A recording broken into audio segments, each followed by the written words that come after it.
Jesus, alegria dos homens. Este é o tema do nosso programa Visão Espírita de hoje. Entrevistado, Edgar Tal.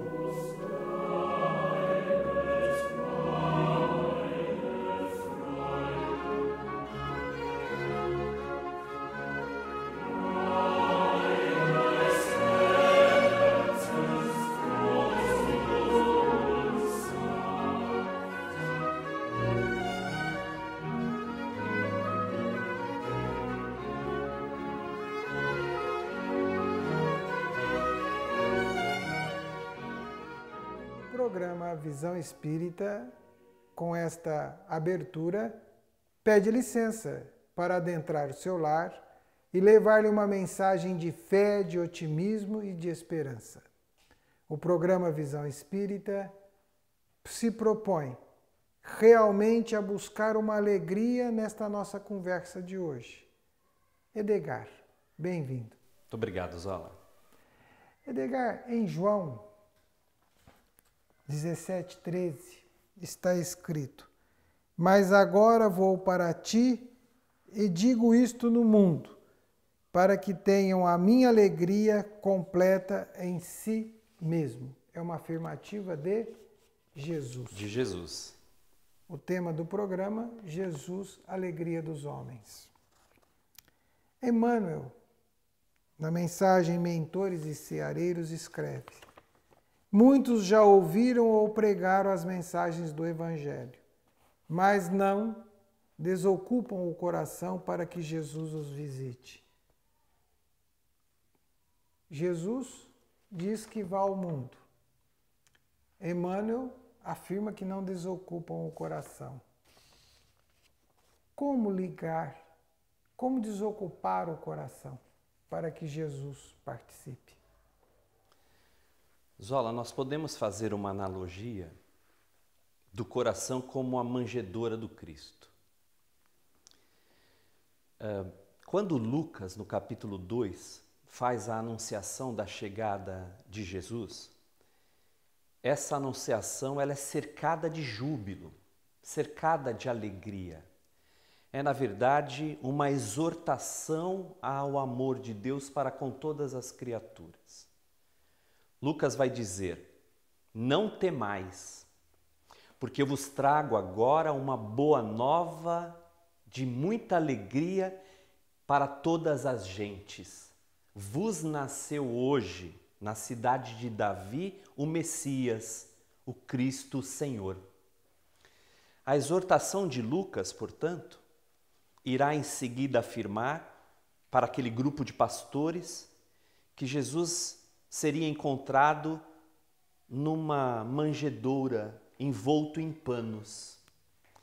E por conta disso mesmo nós podemos fazer essa associação de que Jesus nasce na singeleza da manjedoura, na humildade do estábulo, tendo por testemunhas apenas os animais.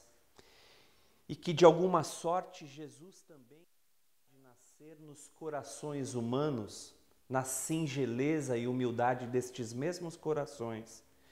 E Jesus sendo a grande mensagem de exortação à alegria do homem. Quando Lucas, portanto, anuncia a chegada de Jesus, associando-o às boas novas de muita alegria, ele perpetuaria para todo sempre a mensagem de que Jesus haveria de ser a boa nova, e aí nós queremos inclusive fazer um vínculo entre a boa nova do Evangelho e depois também a boa nova da alegria nos corações dos homens.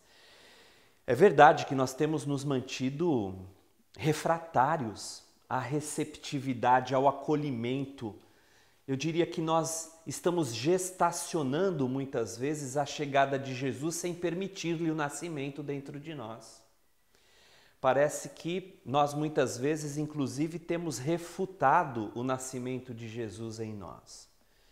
Por conta mesmo dessa ideia de que todo o Evangelho seria uma epopeia de dor e sofrimento.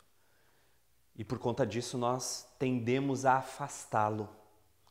Então se faz indispensável olhar Jesus num movimento legítimo de júbilo, de exortação à felicidade, de estímulo à superação das nossas dificuldades, à superação dos nossos próprios, eu diria, das nossas próprias imperfeições, para conhecer a felicidade verdadeira e real, enquanto estamos, não raro, experimentando estas ocorrências tão difíceis, tão desafiadoras e não raro também tão dolorosas para nós.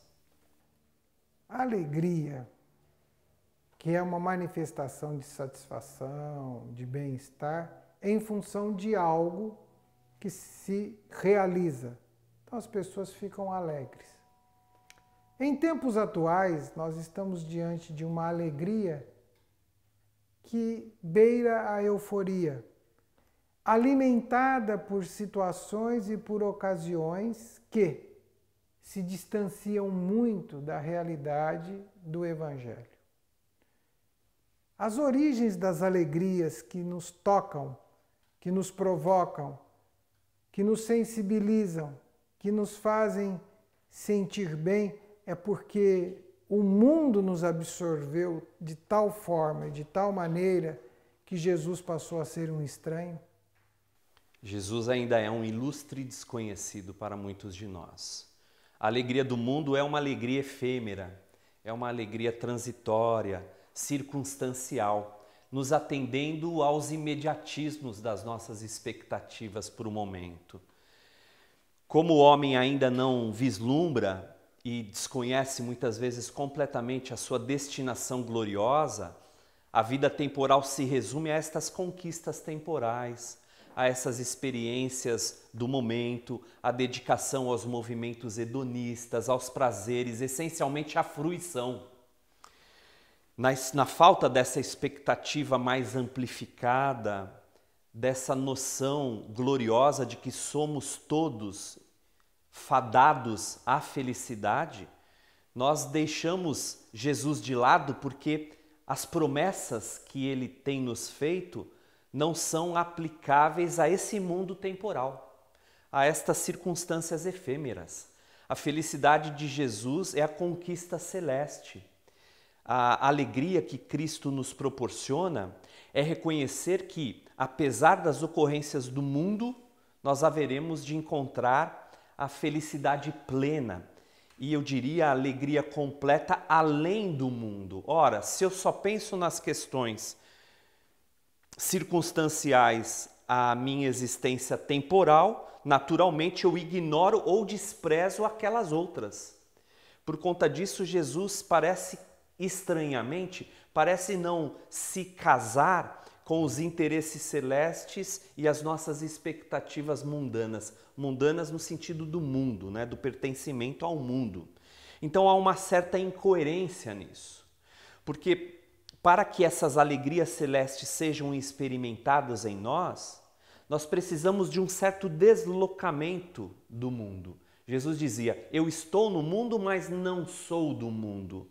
No mundo encontrareis aflições, mas tende bom ânimo, porque eu venci o mundo. O bom ânimo de Jesus é a alegria de vencer o mundo, de vencer as intempestividades, os obstáculos, as adversidades que a vida tem nos apresentado, mas sobretudo reconhecer na alegria de servir, na alegria de aprender a amar, na alegria de tolerar, de respeitar as pessoas, de compreendê-las, o grande sentimento da compaixão que nos é reclamado permanentemente, para que então consigamos sorrir para o mundo, apesar de todas essas, eu diria, angústias e inquietações mais ou menos generalizadas.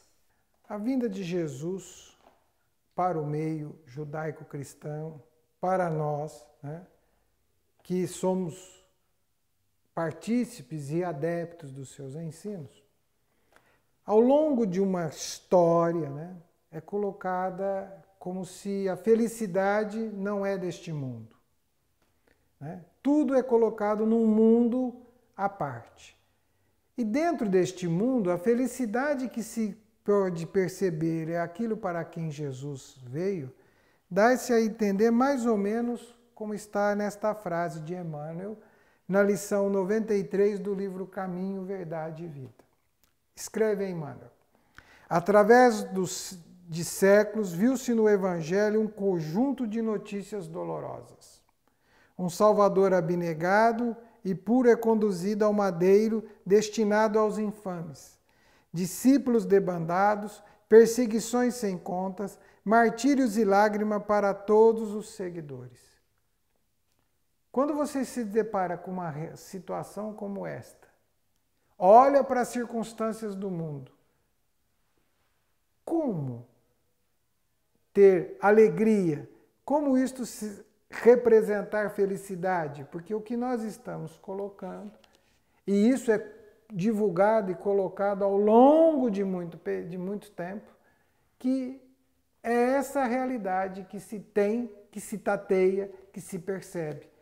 Por que que esse Jesus, por que que esse Evangelho? Por que desta construção? Qual é a motivação que às vezes não nos faz perceber uma outra alegria que está embutida dentro do Evangelho?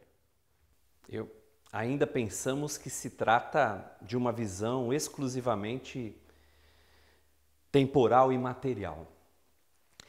Lembremos que no mesmo Evangelho de João, no capítulo 16, no versículo 20, Jesus irá dizer: em verdade vos digo que vós chorareis e vos lamentareis, mas o mundo se alegrará. A vossa tristeza se converterá em alegria. A crucificação de Jesus parecia ser ali a vitória do mundo, para que ele anunciasse com a sua ressurreição a grande imortalidade, o grande hino de vida que Jesus traz para nós.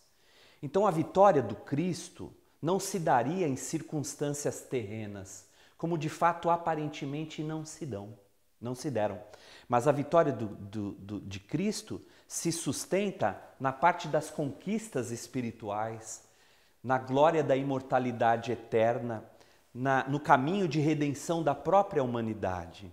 Então nós ainda vemos a epopeia, mais uma vez, nós ainda vemos a epopeia evangélica como um resumo da Via Crucis de Jesus, né? Das suas várias passagens dolorosas de martírio, culminando a sua crucificação no Gólgota, culminando a sua morte, para que então verdadeiramente, aí sim, se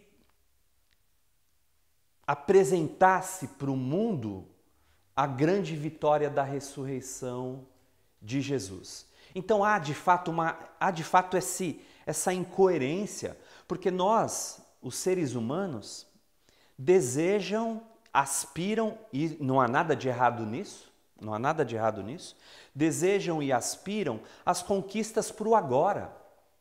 Quando Jesus vem afirmar que as nossas verdadeiras conquistas não são para o agora. Nós podemos ser felizes, aliás, nós podemos e devemos buscar a felicidade o máximo que pudermos aqui na Terra, mas ainda nós estamos submetidos às injunções e circunstâncias terrenas, não raro dolorosas. Faz parte da nossa natureza. O mundo continua sendo um mundo de expiação e provas, um mundo de um mal ainda está excessivamente presente. Então vejamos que as conquistas celestes, que a alegria de Jesus nos convida a novos movimentos de ação e renovação íntimas dentro de um ambiente, dentro de uma vivência que parece não favorecer isso. Porque o mundo parece que não favorece realmente os movimentos crísticos, pelo contrário, né? O cristão verdadeiro, aquele que tem em seus valores pessoais os valores do Cristo, é considerado um tolo, é considerado alguém fora da realidade. Quando Jesus, mais uma vez, vem ressaltar exatamente esse movimento de ascensão que nós devemos buscar aqui. Ele diria no mesmo Evangelho de João: e quando eu me levantar da terra, atrairei todos a mim. Paulo de Tarso, na sua carta aos Hebreus, no capítulo 13, no versículo 8, vai dizer: Jesus é o mesmo ontem, hoje e eternamente. Ontem, hoje e eternamente. Ora, nós precisamos refletir sobre isso. Porque quando Jesus nasce, o Cristo já existia nele.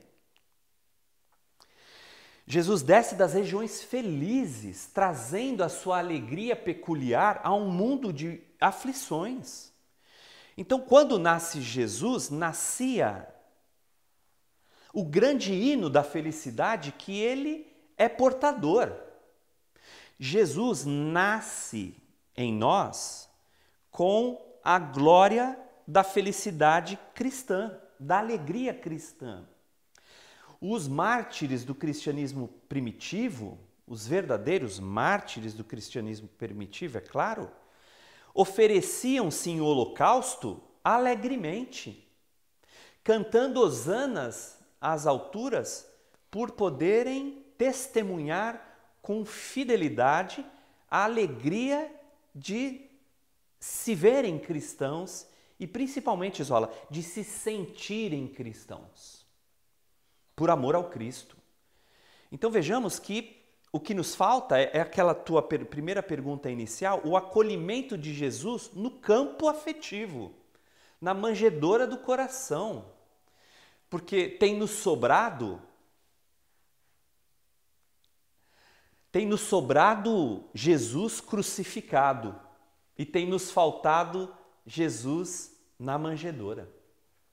O que nos chama a atenção é que o que se tem de Jesus são 3 anos de apostolado, vários evangelhos escritos e 4 evangelistas aceitos, divulgados e propalados. A mensagem do Cristo é muito ampla, né? Desdobrada, entendida, esclarecida ao longo desses 2000 anos, divulgada de forma valiosa por boa parte do orbe terrestre, para todos esta mensagem. Mas em todos os momentos, em muitos momentos, em todos os momentos que a gente observa, e principalmente quando se aproxima do Natal, né, em que Jesus, em tese, é convidado a renascer em todos os lares, em todos os corações, em todos os ambientes, nós nos apegamos a uma data que também começa a ter alterações de significados, né? Por quê?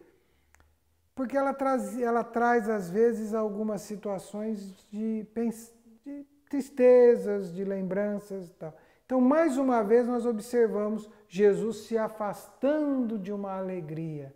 Você vê comportamentos lúgubres, tristes, sérios, compenetrados, se afastando de uma alegria.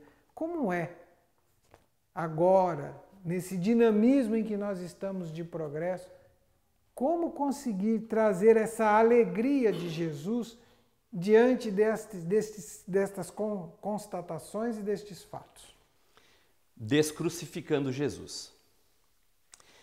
Não curiosamente, nós associamos essa tristeza dos evangelhos aos sofrimentos e padecimentos que ele assume voluntariamente como exercício de ensino a todos nós. Há um ensino simbólico nisso tudo, é claro. Nós não haveremos de ascender sem experimentar as provações e expiações indispensáveis no caminho do aperfeiçoamento humano. Só que nós continuamos deixando Jesus crucificado ao invés de trazê-lo junto a nós, permitindo que ele permanentemente nasça e renasça em nossos corações.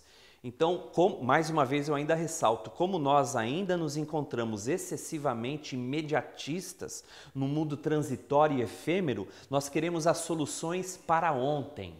Então nós queremos a felicidade para ontem, nós queremos as conquistas para ontem. Haja vista os grandes programas e livros de autoajuda, por exemplo, não é? As grandes soluções miraculosas e mágicas que o mundo tem prometido para as pessoas. Ou nós carregamos a culpa dele ter morrido por nós?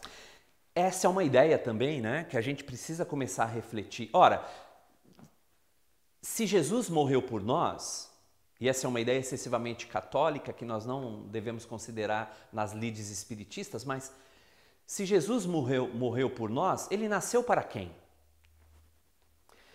Ora, evidente, ele nasceu de igual modo para nós, não é? Mais uma vez eu trago as boas novas de alegria para todas as gentes. O enunciado dos anjos celestes lá em Lucas vai dizer: vos nasceu hoje. Não se trata de um comunicado de nascimento qualquer, mas o comunicado angelical é: vos nasceu, nasceu para vós, nasceu para todos, né? Então Jesus nasce para a humanidade inteira. E é claro, essa distância que nós ainda insistimos em ter com ele é por conta dessa ideia, ainda uma ideia muito arraigada na nossa tradição judaico-cristã, a ideia do pecado, a ideia do erro, a ideia da queda, a ideia da cruz, da culpa, do sofrimento, que está tudo associado a essa remissão de Jesus junto aos homens, não é? Lembremos que a salvação em nós mesmos é uma trajetória de autoiluminação. Jesus nos conduz num roteiro de experiências e ensinos dos mais sublimes e excelsos, porque é, antes de tudo, um programa divino. Se é um programa divino, é um programa sagrado, porque pertence a Deus. Então Jesus nos apresenta como um roteiro também de alegria. Porque quando a gente imagina, Zola, amigos e amigas que nos assistem, quando nós imaginamos a figura de Jesus em se nos aproximando, nós não conseguimos deixar de sentir aí mesmo a alegria que nos exalta a esse encontro. Porque se Jesus está próximo de nós, a pergunta é: nós temos dele nos aproximado? Porque ele continua nos convidando: vinde a mim, segue-me tu. Ele continua insistindo nisso há mais de 2000 anos. Agora, ele é quem é desde sempre. João, também lá no Evangelho de João: antes mesmo de Abraão existir, eu sou. Jesus já era quem era, né? A questão é se nós temos nos permitido a encontrar nele a fonte imanente de felicidade e alegria. Emana de Deus, né? Vem de Deus e se exterioriza através de Jesus. Porque apesar de todos os padecimentos, apesar de todas as dores, de todo o seu martírio, Jesus nunca perdeu a alegria de amar. Nunca deixou de demonstrar aos outros a alegria de estar ali ensinando e amando incondicionalmente cada uma das criaturas, das ovelhas que o Pai tem lhe confiado desde sempre. O que nós que insistimos na divulgação do Evangelho, assumimos essa responsabilidade como o programa Visão Espírita faz, de insistir e de falar no Evangelho, é que acreditamos, temos plena convicção de que essa verdade, ela fortalece, ela traz equilíbrio, ela muda os horizontes, mudam as dimensões. No entanto, há circunstâncias que todos somos submetidos, que, colocados à prova, nos preocupamos em não encontrar essa felicidade, essa alegria. Por que será que, diante destas circunstâncias, desta mensagem, às vezes não a encontramos, não a processamos adequadamente em todos os ambientes? Onde estamos colocando a nossa alegria, né? Onde nós estamos depositando as nossas expectativas e anseios de felicidade? Onde nós depositamos isso? No Evangelho de Mateus, no capítulo 6, Jesus fala dos tesouros do céu. Não ajunteis tesouros na terra, onde as traças e a ferrugem corroem e onde os ladrões roubam? Ajunteis tesouros no céu, onde nem traça nem ferrugem corroerá, onde ladrões não roubarão. Porque onde estiver o teu tesouro, ali também estará teu coração.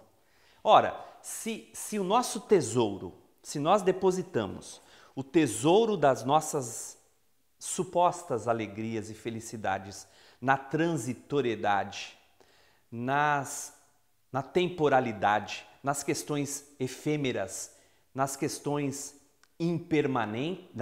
permanentes e circunstanciais, nosso coração vai estar ligado ali a essas coisas todas. Jesus nos pede para que a nossa alegria seja depositada em fontes imperecíveis, em valores indestrutíveis, em conquistas que a alma, uma vez possuidora, se vê jubilosa, exortando a alegria de amar, exortando a felicidade de servir, impulsionada pelo amor, o sol que jamais deixa de aquecer criatura alguma. Então, é essa possibilidade que o Evangelho nos traz. Porque o Evangelho não deve ser visto como um mecanismo de dor e sofrimento, mas especialmente de esperança e consolo.